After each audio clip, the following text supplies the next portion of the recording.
Under the banner of national conservatism, a new faction on the cultural scene is pushing for its vision of a brighter future for America. This group has emerged with the aim, first, of reshaping conservatism and thereby influencing the direction of American politics. What are they promising? Well before the pandemic, they argued for a need to restore America's strength, unity, and freedom. Now, after the pandemic and the massive failures to deal with it at all levels of government, they're positioned to gain more influence. What is national conservatism? What do its advocates stand for? What would their success mean for our lives and freedom? These are some of the questions we're going to be exploring today on New Ideal Live. Welcome, I'm Elan Journo, and in a moment I'll be joined by my colleague Keith Lockitch. During the presentation, we'll be taking some questions, and if you want to submit them, please join us on Zoom or the YouTube Super Chat. Keith, are you there? Hi, Elan. Hey, Keith. How are you? Good, thanks for joining. So I think it's worth starting out by saying that we're both outsiders to conservatism as an intellectual endeavor, and we're looking at it from that perspective. So maybe we should start with just a few comments about sort of our perspective, our framework, the sort of context we bring to this in sort of trying to understand what this movement's about and evaluate it. Yeah, and I think if we want to look at a new form of conservatism, this national conservatism movement, let's start by looking at conservatism itself. You know, Ayn Rand in particular had a lot of criticisms of the conservative movement, you know, way back in the early 1960s even. So let's talk about, you know, what is the conservative movement? What does conservatism stand for? And what were some of Ayn Rand's critiques of that? Why don't we start there? Yeah, I think the first important point to make is that it's an ism, but it's not really clear what it stands for. It's not a coherent set of ideas. And if you talk to people in the conservative movement today, there's a whole spectrum of people who identify with that label, but the label itself is very loose. And I think it encompasses people who are religious and people who are not religious, people who are about limited government, people who are about what they think of as strong government. And so it makes it very hard to talk about as an intellectual phenomenon. And this is one of the criticisms Ayn Rand made way back in the 60s. And it was true, I think, all the way through. And it became more pronounced over the years that she was observing this phenomenon. It was just that this is an incredibly loose term. It doesn't really help you understand what people stand for when they use this label, what they mean by it. And one of the things that is, so if you think back to when it sort of first emerged and became a significant cultural phenomenon, it was associated with advocacy of freedom. And when Ayn Rand writes about conservatism, she takes them initially to be, these are the advocates of capitalism. So in the early 60s and even before that a little bit. And in many people's view, conservatism has strong associations with freedom and liberty and sort of economic sort of free market perspective. And so that's one of the things that Ayn Rand said, well, that doesn't seem to be borne out by the evidence. Given what sort of leaders of the conservative movement believed at the time and then since, this isn't really, there isn't a coherent advocacy of freedom. And in fact, she went further than that. She said they betray the ideal of freedom. They betray the idea of capitalism. And in fact, they're conceding the ground. They're paving the road for the opposite direction. And many of them are advocates of what she characterizes the mixed economy, which is big elements of government control with small pockets of freedom that are dwindling. I mean, in her view, which she expressed at the time, is that the fundamental conflict of the age is the conflict between capitalism and statism, you know, statism, collectivism. And, you know, the liberals and the apologists for communism were pushing in the direction of communism.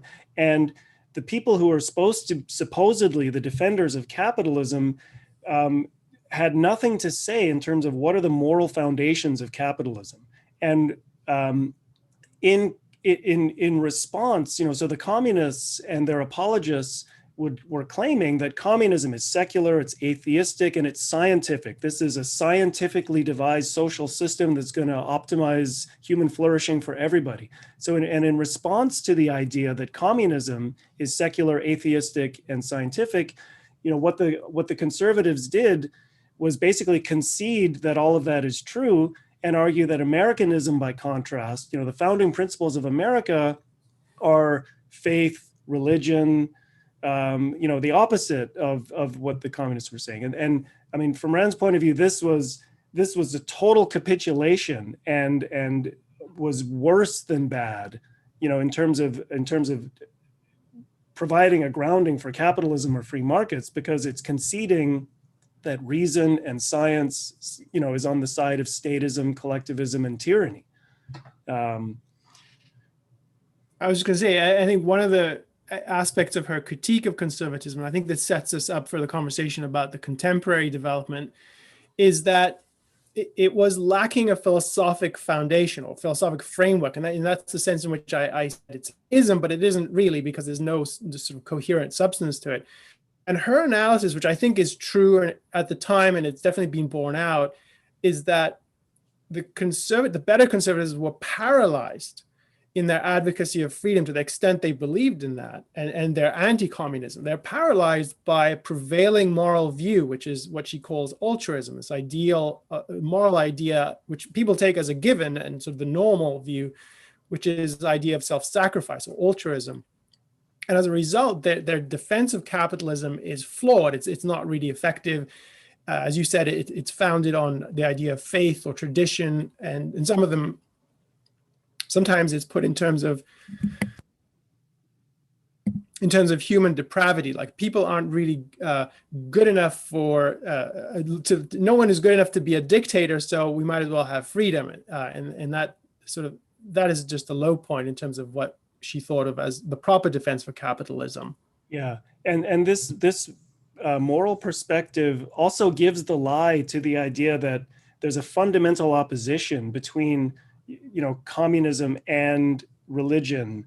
Her view was that it's false to think of communism as a secular scientific theory, because what it essentially does is take Christian morality and secularize it, but take it over wholesale. And all their philosophical theorizing, dialectical materialism, and all the sort of thing is just a rationalization for taking Christian morality and making it the basis of a statist, tyrannical social system.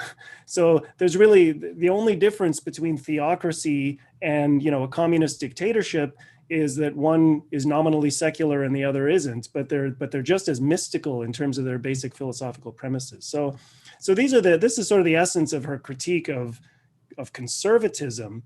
So now, she was writing some of these articles in 1960s. So here we are 60 years later, and we've got this supposedly new phenomenon of national conservatism. What's that about? Tell us a little bit about this movement. Yeah, let's dive into that. Let's dive into that. I just want to acknowledge, thank you for the super chat question or just the support. We appreciate it. If you guys are watching on Facebook, please like the video, help us spread the word, get more people's attention. Leave a comment if you're watching, or we'd love to get your feedback and help us reach more of an audience. So let's talk about national conservatism. I think it's worth, I don't know how many people it's on everyone's radar, but I think these are the sorts of developments that are important to pay attention to, even if they're sort of not top of the news every day, because these sorts of things grow incrementally. They often work in the background. The influence isn't always apparent, and it might take 5 years before you see the full fruit of it, or longer. But this is how ideas spread, and it's important to sort of track these sorts of developments. So who's involved and what are they about? So this is a movement that came up sort of on my radar a couple of years ago with one of the people behind it is an Israeli-American scholar. His name is Yoram Hazony, whose work, I have quite a lot of respect for his work, though I disagree with a lot of it. So he wrote a book called The Virtue of Nationalism, which I wrote about for our journal, New Ideal. He founded, I think it was 2019, he founded the Edmund Burke Foundation, along with some other intellectuals, among them Christopher Demuth, who was the head of American Enterprise Institute for many, many years. He was a Reagan administration official, so fairly well connected and prominent, and not a fringe figure, let's put it that way.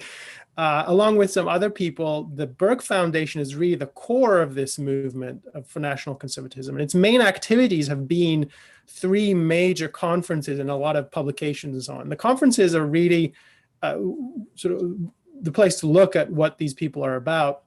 So they had one in Washington, D.C., in London, in UK, and then in Rome earlier this year, 2020.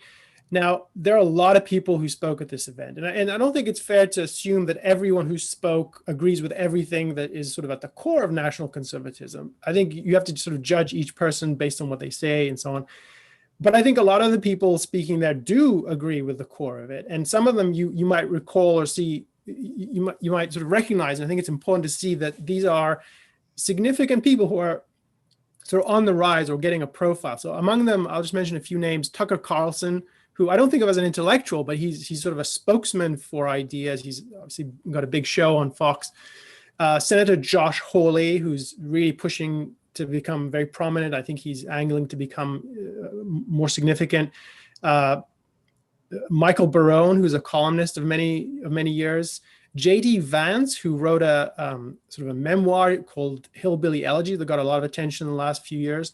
And then one other person that I thought was really striking, Michael Anton, who actually became famous through writing something with a pseudonym or pen name, and that was the Flight 93 election, which came out just a few weeks before, so sometime before the election in 2016. And he's affiliated with Hillsdale College and Claremont Institute. Now, he was in the Trump administration for a little while before he left. So it's just some significant people. And then one person who is sort of on the borderlands between being an intellectual and having other interests, which is Peter Thiel. He's this billionaire, one of the co-founders of, I think he helped co-found Facebook, and he was involved in other big ventures. He's PayPal. PayPal, right, that's right. So, and he's an interesting person. We should have a whole podcast about him someday. So these are some of the people involved. Let's talk about what sort of the national conservatism is about by looking at the way they break out. Okay, they're coming into this with an assessment of what's going on within conservatism, and therefore, conservatism in their view has failed to have the full influence it needs to have in the culture. And what's wrong with conservatism? And so there's analysis. If we can fix conservatism according to our lights, we can reshape American politics and have a better world, and so on. So what is it that they're arguing? Well, it's basically since the Cold War, since the fall of the Berlin Wall in 1989 and all the developments that followed, conservatism, in the words of Yoram Hazony, who gave a speech at the conference, it just lost its way. They lost contact with reality. It lost, and here's a few sort of things to really flag. It lost interest in the Bible. It lost interest in Christianity and Judaism, and lost interest fundamentally in what he thinks and some of his colleagues believe are the foundations of what conservatism is about. So religion. So that's a key sort of pillar here. And instead, what supplanted that focus in his view, what kind of got injected into conservatism and that needs to be pushed out, is this idea of economic liberalism, or the idea, sort of what he characterizes as classical liberalism or libertarian influences, which obviously conservatism has a lot of those, or sort of has had those. So all of that is a problem. We have too much focus on what they call, quote, atomistic individual and their economic interest and their freedom, and that has to change. So that's basic diagnosis. So when you talk about the kind of swing to the right in the late 70s, early 80s, and to the extent that people look back and see a sort of opening up of the economy and the phenomenon of globalization and the global capitalism, free trade agreements, free markets, which on the premise that these are associated with the conservatives, that conservatives are defenders of free markets, capitalism, that sort of thing, you would think that somebody would look at that and say, oh, so the conservatives are making an impact and doing good things. But his diagnosis is this is the opposite. It's a problem, you're saying. Yeah, it's completely wrong. This is the poison that's seeped in. And so he's looking for ways to kind of move conservatism in a different direction, which is sort of away from the focus on the individual and economic freedom, and back to And so let me say a couple more things about the sort of the diagnosis. So, because you put it in terms of globalization, I think that's important because it's had an enormous impact on the world, right? The fact that there's trade now, you can order something on Amazon, it's literally being shipped to you from the factory in China, and it's here within a couple of days because the world is so connected. And it's, you order an iPhone and it's just coming off the supply, off the conveyor belt in a factory somewhere in China, and it's here in your house soon after. This is part of what they're rebelling against.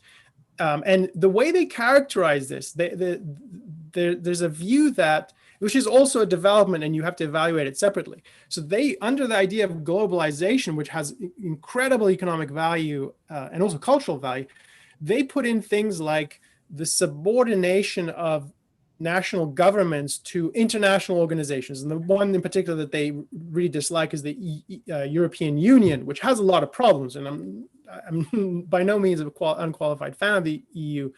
But to them, this is a sense in which the nation is being eroded. So we're losing the sense of our sort of national independence and sovereignty. And so this is a big part of what they flag. And then one other element which we can touch on, we'll see if we can come back to it, is on foreign policy, all these disastrous wars. Like if you think about America and the Middle East in the last 20 years, we've had Iraq, Afghanistan.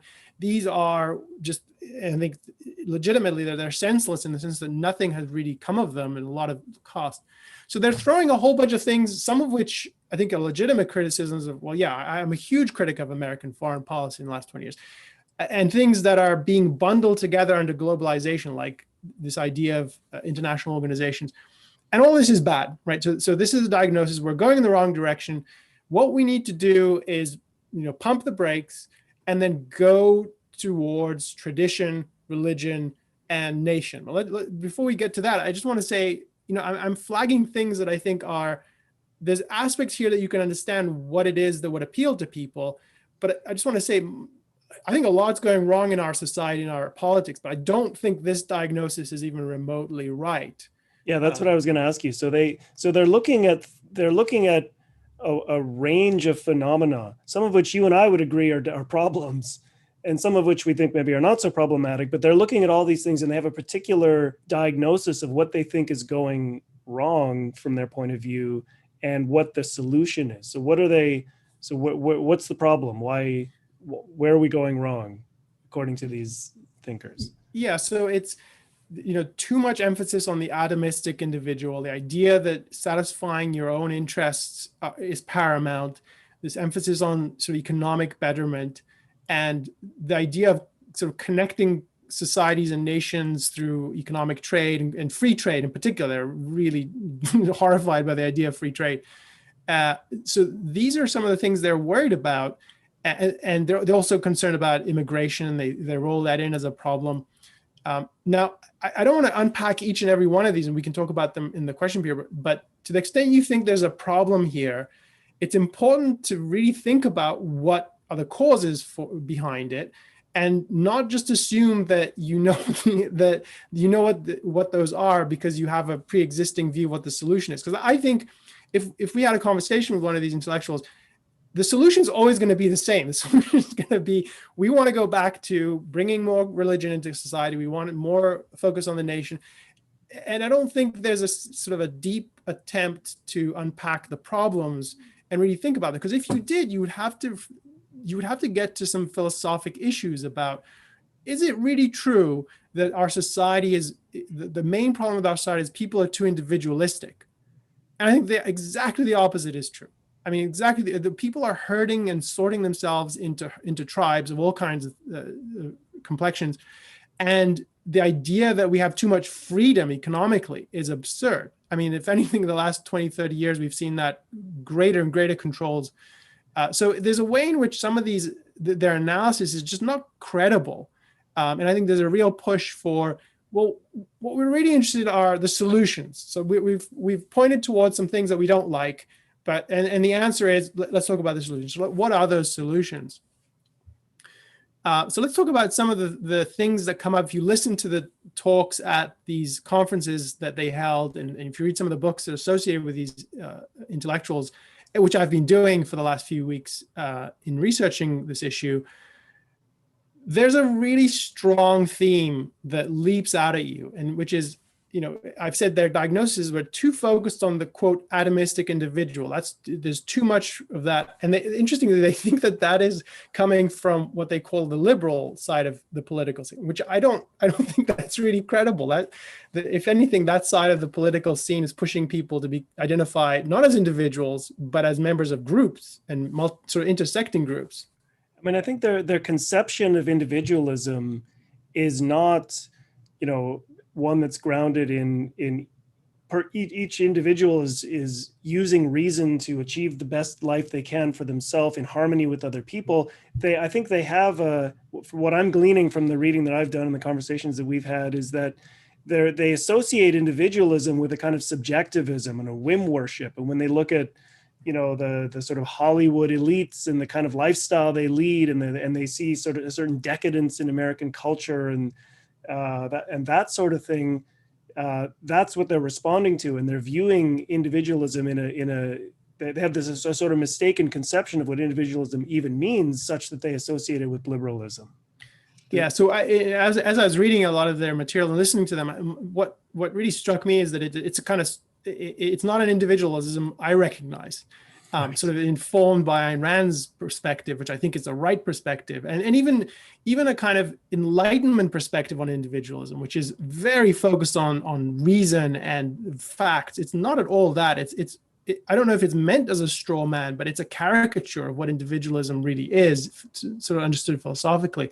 So in contrast to that, what they're pushing for is a focus on some collective, some group, and this might sound familiar if you've delved into conservative thought, if you're associated with people, which is, if you listen to them, what they'll say is, yeah, we like freedom, we're not against freedom, but we never. And here's a direct quote from one of their intellectuals. His name's David Brogue. He says, we just never saw our liberty as the singular objective of our sort of particular way of thinking. So yeah, individuals are all nice and well, but that's not the primary focus. Let's move away from that.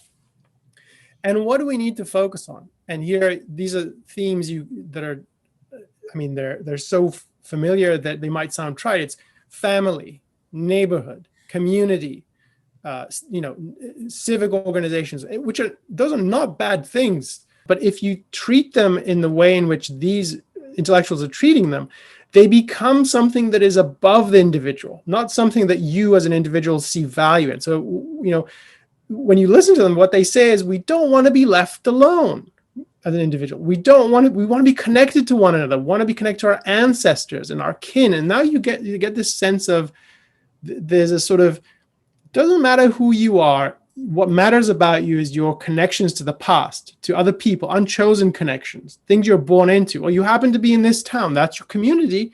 That's what you need to accept. Yeah, and it's so there's a false alternative that's being set up here with this concept of when they talk about atomistic individualism versus these connections to family and ancestry. So as your alternative is you're completely alone with no connection to other people whatsoever. That's what individualism means. Or when you have associations with other people, they are derived from accidental characteristics of your birth and your ancestry and your community and all these things that are accidental features about you. I mean, Ayn Rand really had a strong critique of this concept of ethnicity, and this is partly what they're, I think, trying to activate, is the idea that they want to define a person's cultural background in terms of things that we would view as sort of ethnic characteristics. And, these are all aspects of a person that are unchosen. They have nothing to do with, their reason, their thinking, their choices. And so they place a big emphasis on the concept of culture, but they define a person's culture in terms of their ancestry and their ethnicity. And, this is something that, Ayn Rand was completely rejected this. And what she wanted to point out is that if you have a rational conception of what culture is, it's the intellectual achievements, whether they're scientific, technological, artistic, culinary, whatever it is, but they're concepts and ideas and achievements that in principle can be embraced by any rational person anywhere in the world. There's no reason that that any person anywhere in the world can come to the point in their life where they understand Newton's scientific theories and embrace that as and then maybe they become inspired to want to go into physics because of that. Wherever they're from, the poorest village in Africa, you can embrace that and make it part of your culture. Your culture isn't necessarily associated with your racial background, your ethnicity, the village that you grew up in, your tribe. But that's what they're trying to promote, is the idea that that kind of thing is more important than your chosen values and the culture that you embrace by your rational choices. Is that accurate? Yeah, I think that gets at what they're doing. And one of the striking things is, if you think about this politically, what they think is, so there's the family, there's the neighborhood, there's the community, there's maybe your town, but the collective or the group that matters the most, that covers, sort of subsumes all of those, is in their view the nation. And that is a big part of, so that's why it's in the title of their movement, national conservatism. And we could talk a little bit about that, but I think what's striking here is that this is a way of orienting government to serving so my conception of what the government should be doing is it exists to protect individual freedom, right? That's sort of the perspective I come from. But this is a different perspective. It's the nation's role is to conserve families and neighborhoods and communities. So those are the basic units politically. And that's actually a sort of paraphrase from one of their statements. So it's a real shift in focus from we're individuals and we make our choices, we form families, we have friends and communities and things like that.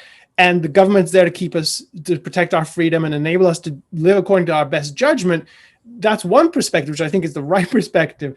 And it's a move away from that to something like, well, no, the government should be focused on what is best for families. What is best for this community? And that's going to have policy implications, right? And we'll talk about this in a moment when we talk about who's a representative of this approach in power right now. And I think the idea that what's best for families in Midwestern America is going to be different from what's best for families in the UK, or like they really put it, the nationalism part of this is really stressed that they don't hold the view that there are sort of universal principles that apply to all human beings, that what forms an optimal political system is really rooted in these kind of ancestral, ethnic, what they call cultural traditions. But we've just talked about how we don't share the concept of culture that they're trying to promote, but that's where the nationalism part of this comes from.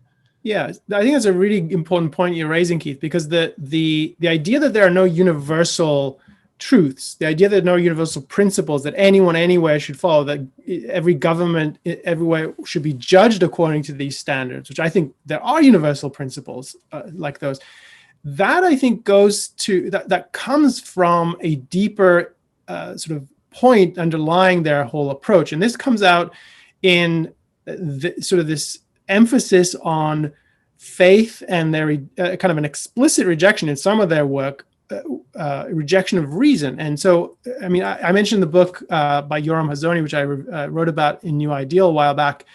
And this comes out in some of their other statements too. He's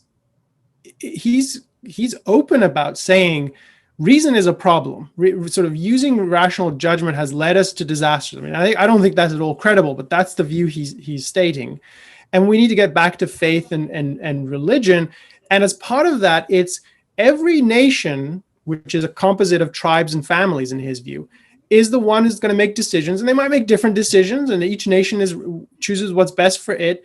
And there's a way to read that, which is, well, that's part of what an independent country is about. Like, they make their own laws, but that's not what I think it really means for him. What it really means is nobody could ever reach universal truths that you could say to some country or some group of people, no, this is the right way to form a government. This is the right way to order your sort of the principles of your laws. This is what it means to live a good life.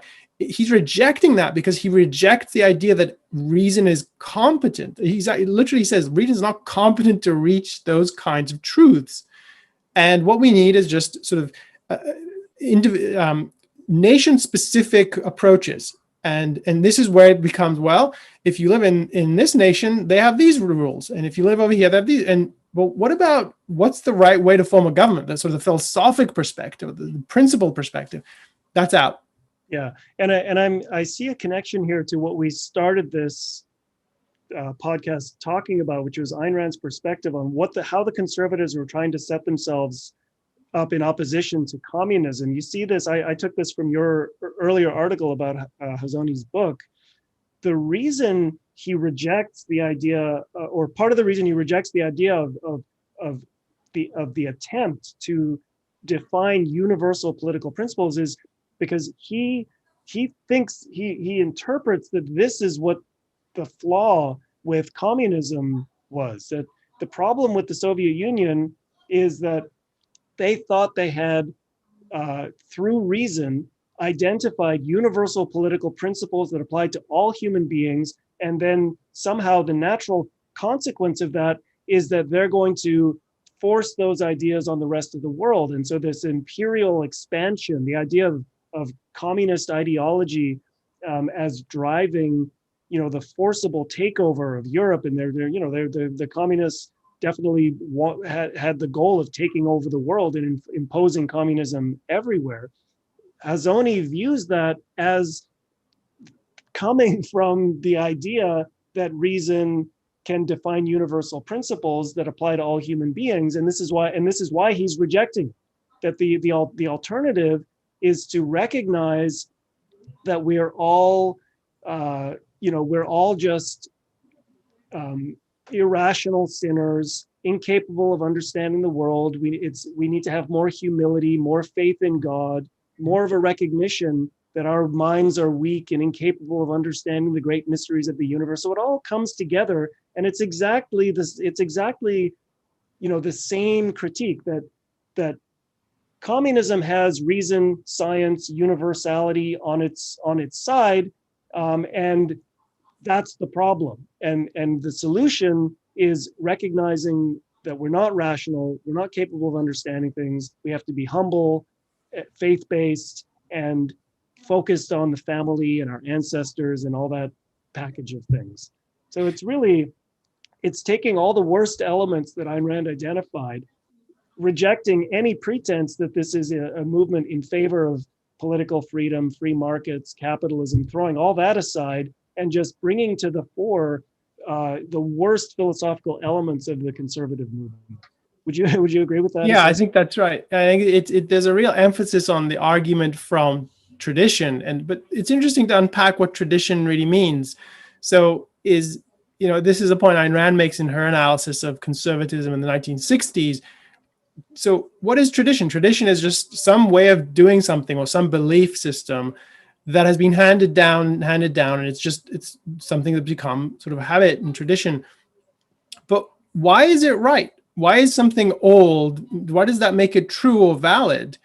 We're skeptical when someone makes the argument that something is new, is good and new and valuable because it's new, right? That's not a legitimate standard. It might be, but you have to evaluate it according to some standard. Why does it change if it's old? And in fact, when you think about what many of the traditions are that Hazony and some of his colleagues, what are they pushing for? It's really just some authorities in the past decided X. Who are we to judge? They said it. That's what we have to live by. And that's just, it's humility, but it's a real slap in the face of anyone who's just trying to be first-handed and sort of active-minded and say, okay, so we have this tradition, but is it any good? Why should we follow it? Like, what's the basis for it? And that should be what everyone's asking, because there are good traditions and there are bad traditions. And the question is, which one are you embracing and why? Yeah, if you'll allow me to jump in, my one of my favorite scenes in The Fountainhead. So is Howard Rourke, who's an architecture student, is meeting with the dean of his school, And he's rejecting the idea that what you should do in architecture is follow the architectural traditions. He says to the dean, you see all those people down there in the city? I don't give a damn what any of them think about architecture. Why should I care what their grandparents thought about it? So he's just rejecting the whole idea that truth is a result of, ideas discovered by or put forward by other people a long time ago. Yeah, and I think it's important to say, I made this point at the beginning, and I think it's worth just reiterating it, that we're criticizing conservatism and a particular faction within conservatism now, which is national conservatism. We're talking about the intellectual leaders of a new push, right, and a movement to steer this whole intellectual enterprise in a certain direction.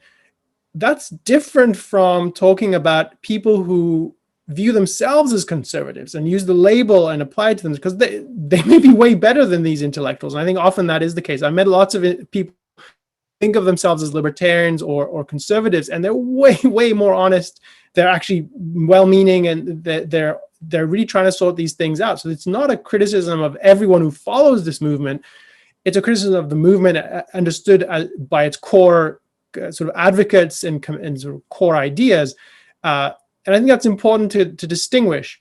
I just want to make one other point that occurs to me, that we haven't talked a lot about the national side of this, except to say that for them, this is sort of the Uber collective, the sort of the unit that we should be thinking about. I write about this in my piece regarding Hazony's book on nationalism, and it comes up in a lot of the speeches you hear, and it comes up in some other books that are associated with this movement. They have an uphill struggle to convince people that nationalism is a good thing, and rightly, because it has so many negative associations. It's murderous history, and I think it's really interesting that all of them try to sanitize this term, and I don't think they succeed. And I think it's important to just flag that, because it's a real problem, because some of them fudge it and say, well, look, there's good nationalism and there's bad nationalism. And yeah, it can go the wrong way, and you could take it too far, but that's not what we're advocating. And that should worry you, because if you accept a certain idea on principle, taking it to its conclusion, that's often what happens, right? The logic of it leads you that way. But let's bracket that for the time being. Maybe there'll be questions on that. I just want to say want to get to a point about what would it look like in practice to have this approach in politics, in government. And if you listen to some of the advocates of this view, they'll tell you what they think it looks like. And I think let's just sketch out what that is, because I think it's telling. So one element of it is, if the focus is communities and the nation, so it implies that government should be really fostering virtue, because that's really important. You need to have a good society. And that means government has to have certain powers that allow it to foster virtue, whatever that looks like. And that's a little bit scary, just even at that abstract level. But then some of the speakers at one of the conferences have come out. I think Tucker Carlson really leaps out here. So he was a keynote speaker at one of the conferences for national conservatism. And his big concern is that big companies, particularly big tech, is ruining society, basically. And we need to rein them in. Now, there's a lot to argue about and a lot to unpack here. And there might be legitimate criticisms to make of some of the practices of some of these companies. But I think the headline point is, this is not at all the kind of perspective you would have if you care about freedom. You would really need to unpack, why are they behaving this way? Is this really a problem? What is going on here? But that's not at all what's going on in this kind of attack that you get. And it's, well, we need government to step in and break up big tech. That's sort of the direction this is taking us in. So there's a very different role for government implied in this view, if you think the basic unit is the nation and protecting families and sort of the community, not emphasizing freedom, which is sort of what we're seeing as a pattern. And I just want to, one really telling anecdote that kind of, for me, clinches this is, at the most recent of the conferences they held, they had a guest speaker that made headlines. This was one reason the event was in the news. And so this was the conference they held in Rome early in 2020, before the pandemic, just before, so while people were still having events. And the guest of honor was the Prime Minister of Hungary, Viktor Orban. Now, I don't know how many people really follow Hungarian politics or European politics, but they may not know, one, who he is or what's significant about him. But the really striking thing about Viktor Orban is that, I mean, he's identified himself at the conference as a national conservative. He was the interview was very friendly and presented him as someone to model a country after. The alarming thing is when you read a little bit into Hungary's politics and what's going on, there's a lot to worry about here, which is, I think he's really pushing Hungary away from the rule of law toward what is in effect an authoritarian direction. So one of the things he did most recently is he didn't completely stifle free speech, but 400 media outlets were rolled into one conglomerate. They passed a law to make this possible. And there are still some private media outlets, but the basic outcome is that about 85 to 90% of all media in Hungary are owned by this one holding company or one conglomerate. And the way the government operates, it buys advertising for its, which is a little bit strange, but they buy advertising in newspapers and TV and so on, and it drives revenue toward these companies. And in effect, most of the media is now kind of aligned with the ruling party. So you have a kind of government mouthpiece pushing its views. And a lot of the private newspapers have picked up on this because you're going to lose advertising revenue if you're not aligning with. So you get this really worrisome trend where, and this is not the only thing that Orban has done. The other thing he's done that really it sort of integrates with the idea of emphasis on the family and sort of tradition is he promised, he proposed a law that would, any woman in Hungary that gave birth to, I think, 3 or more children would get a lifetime exemption from income tax. And any couple that had a child would get like a special rebate. So it's a real push. Like, this is the government, like, hear the echoes of what we've heard so far. Like, this is the government trying to foster the idea of family with financial incentives and rewards for people who have a lot of children. I mean, it doesn't sound like there's much distancing from what nationalism has always meant, because these are some very similar policies in Nazi Germany. You know, we want to promote the German people and encourage women to bear children for the German race. I mean, it sounds, you know, for the and with the same rationale, not just that it's coincidentally happens to be the same policies, but it's the same ideology that's being pushed and the same rationale for it. That's pretty disturbing. And I think the other thing that is important to get is, so you could imagine having this person at the I can't imagine having him at a conference that we would run, but you can imagine inviting him for a conference and saying, why are you doing all this stuff? Like, defend yourself. And, you know, people are criticizing you for eroding the rule of law, for, you know, crushing free speech. What do you say to that? Now, those are some, I mean, you might ask, that's what a journalist might ask him, but at the conference, he was presented as, he's a model. There was no real criticism of what he's doing. He alluded to it in one of his comments, but it was softball question after softball question. And you have to, I think the implication that comes from this, the whole setting and the venue and the way the interview unrolls, is as a real comfort with authoritarianism. And if this is the model, what does it mean for what they want in other countries, particularly in the US? I think that is a really telling data point or sort of indication of what they're trying to foster. Yeah, I mean, if you hold the view that faith is more important than reason, and that following religious authority is paramount, I mean, it's natural that cascades its way into the political system. That we're not capable of organizing our lives for ourselves, being rational, thinking, planning, achieving our own happiness. We need the guidance of, you know, paternalistic authority figures to tell us what to do and how to organize our society and how to organize our families and all that sort of thing. So it's a logical outcome, but I agree that it's very disturbing. So I just want to, we should take some questions. I see there's a lot sort of comments and questions coming in. I want to say, one, if you're watching us, like it on Facebook, help us spread the word. Same on YouTube, leave a comment or like it.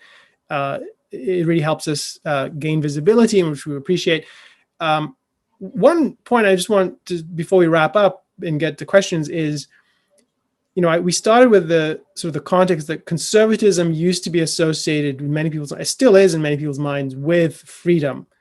And there were elements of better, sort of more individualistic elements in conservatism way in the past, which I think are fading. But the sharpest contrast, which I think has to be part of the context for thinking about this movement, national conservatism, is, the claim is that they're going to put America on a better foundation. They're going to make us free. They're going to help make us united. They're going to make us strong. I think every single one of those is not true. That's not the outcome we're heading for. And the reason for that is that what I think is distinctive about America is not that it was built on tradition or religion or collectivism or tribalism. It was built on every single one of the opposites of those. So it was a product of a period, an intellectual period, the Age of Enlightenment. That's the distinctive aspect of America, where the leading thinkers were the better thinkers were saying, well, no, what matters is the individual. There's real reverence for their life, the individual's life. And because the individual's mind is competent to deal with the world, reason is a powerful instrument. We've seen what it can do in science. Now, what could it do in other realms of life, right? That's sort of the orientation of the Enlightenment. And the more you read about the Enlightenment thinkers, the more you realize how brave they were in breaking with tradition, in breaking and mocking religion. And one of the phrases, I'm not going to pronounce it correctly, in what some of the French philosophers who are sort of the core of the French Enlightenment, one of their views was that we have to crush the infamy, which is we have to sort of crush these religious fanatics. We can't have a world where religion is dominant. And this is where you start seeing the real separation of religious power from political power. This is sort of the beginning of that intellectual development in a significant way, and that becomes solidified in the American system. The bottom line is the American system is built on those kinds of foundations: individualism, the reverence for the mind, and the idea that the individual should not be subservient to any authority, any group, whether it's a religious group, whether it's a traditional group, whether it's the king, particularly not the king. And that is what's made America so special and exceptional, I think, in the years since then. And point for point, this movement of national conservatism is not about the individual, it's about the collective. It's not about reason, it's about faith. It's not about having sort of reverence for the individual. It's about submission to some group or tribe or the nation in this case. And I think that this is really a recipe for undermining America and any country that follows this path to the extent that it has existing freedom. I think this is really troubling as a development. Yeah. Just to piggyback on what you were saying and put in a plug for our upcoming conference, if people are interested, you talked about the Enlightenment and how the Enlightenment principles laid the foundations for the birth of America. In a couple of weeks, we have a conference, Ayn Rand Con, and the theme is the Ayn Rand's ideas in relation to the ideas of the Enlightenment. And so I don't know if this was going to be one of the URLs that you have at the end, but if not, if you go to AynRandCon.org, you can get all the information about the conference, and you can learn more about Ayn Rand's perspective on the Enlightenment and the founding of America and all that sort of thing. So I'm glad you mentioned that. Yeah. So we'll have people who are scholars and really well informed about the Enlightenment connect and sort of juxtapose or relate Ayn Rand and the revival of Enlightenment thinking, which I think is really helpful. And the opening lecture is free, and it's going to be live streamed, so you can catch it on YouTube, Facebook, wherever you want to watch. But why don't we draw a line here and turn to questions, Elan? So yeah, that sounds great. We just have we have a few minutes left here. So someone in the Zoom Q&A is asking, could we speak to the lumping of atheists and secularists with leftism? So we talked about that a little bit. I think this is something that the communists and socialists were trying to put forward, was the idea that that collectivism, socialism, communism are a rejection of religion, in a certain sense, and that they're scientific and secular. I think in the origins of the movement, there was something they were trying to promote and to push the idea that they were the wave of the future, the vanguard of the future. So I don't think it's a lumping. It's this was an idea that they were actively trying to put forward. But yeah, go ahead.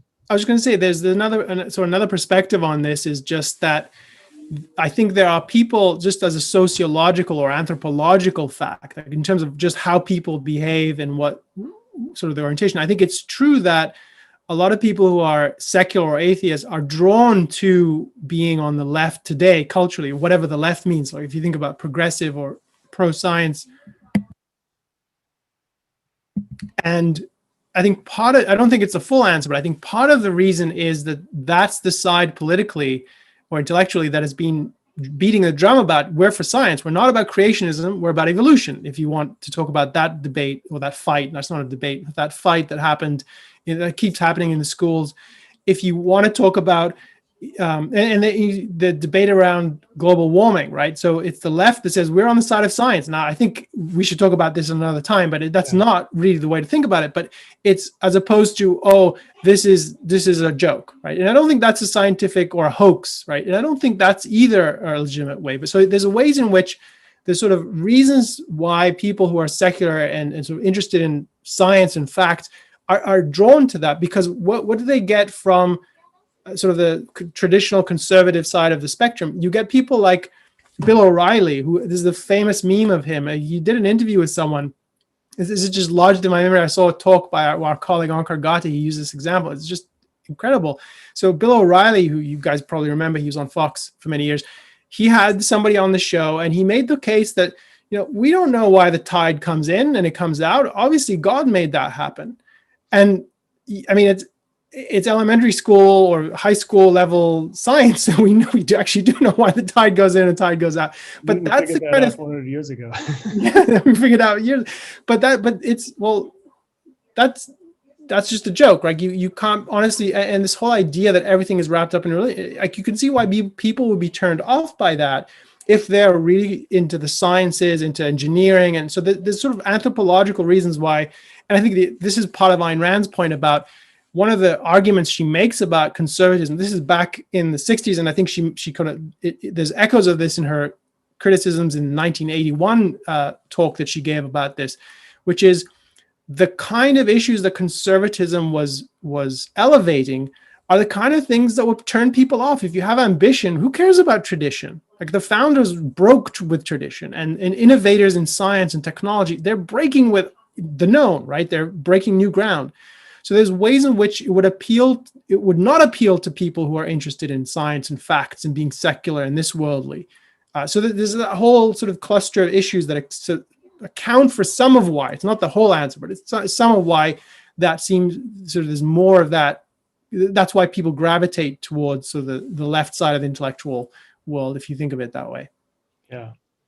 So I think we have a question here that I think we could answer fairly quickly, because so the question is, do we see a distinction between the concepts of freedom and liberty? If so, how do they differ?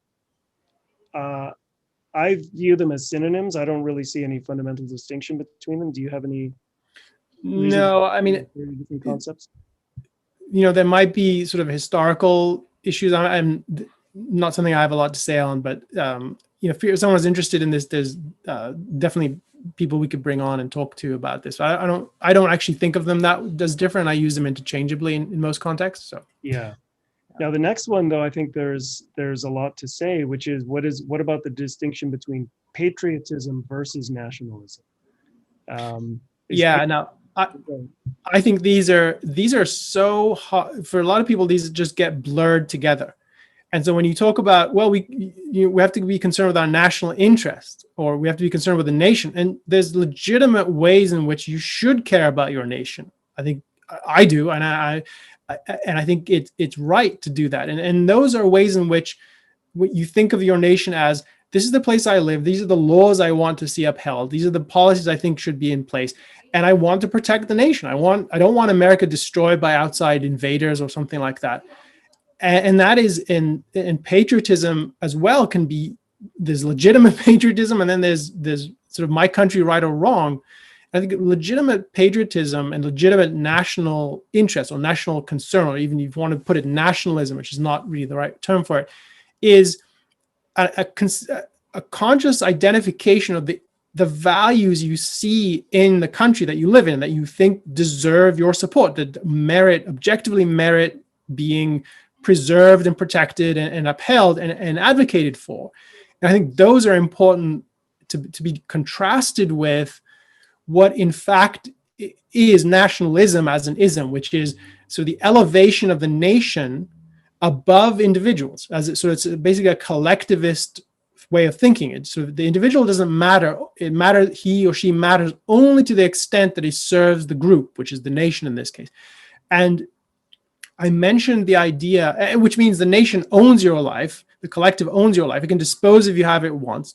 And your life is just in the hands of whoever is in power. Now, I mentioned earlier, and this is important, that the people advocating nationalism today are struggling to sort of sanitize it, to clean it of all the blood that has stained it over history. And I think that is a losing battle, because nationalism, because it is a collectivist approach, it treats individuals as just, material for the group. And if that means sacrificing you in a senseless war and drafting you into fighting for something, it'll be done. And if it means you don't get to have the job you want because the authorities decide who gets to have which job, which happens, that's what happens. So your future, your life is in the hands of the group, which is, once you pass that principle, once you establish that, there's no freedom possible in the long term. I think the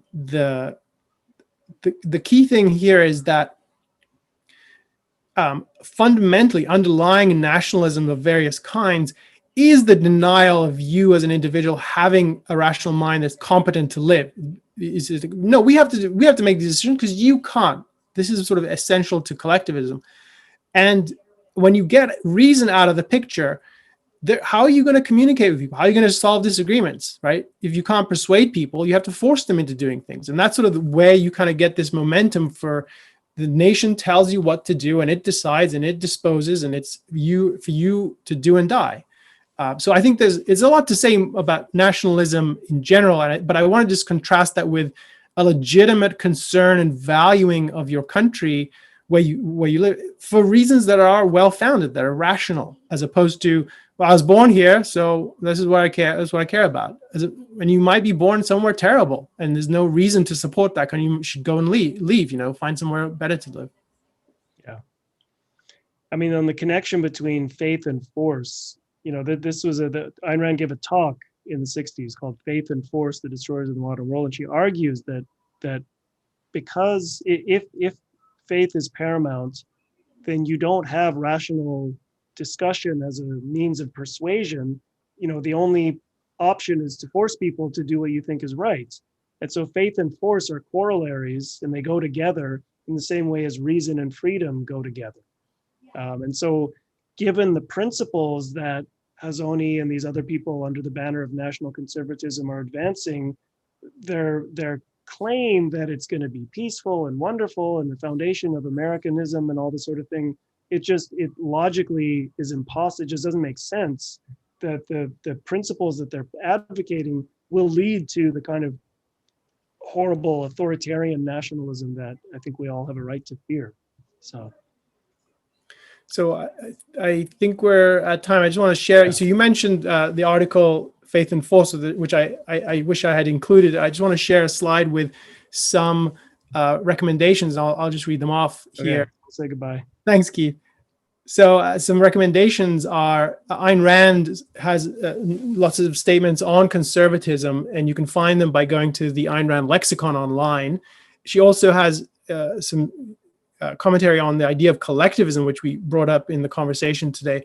And the article that we referred to at the very beginning by Ayn Rand, where she analyzes conservatism back in 1962, is called Conservatism: An Obituary, which you can find in Capitalism, the Unknown Ideal in paperback and Kindle. But also you can find that particular essay on our website, and the link is on the screen for you.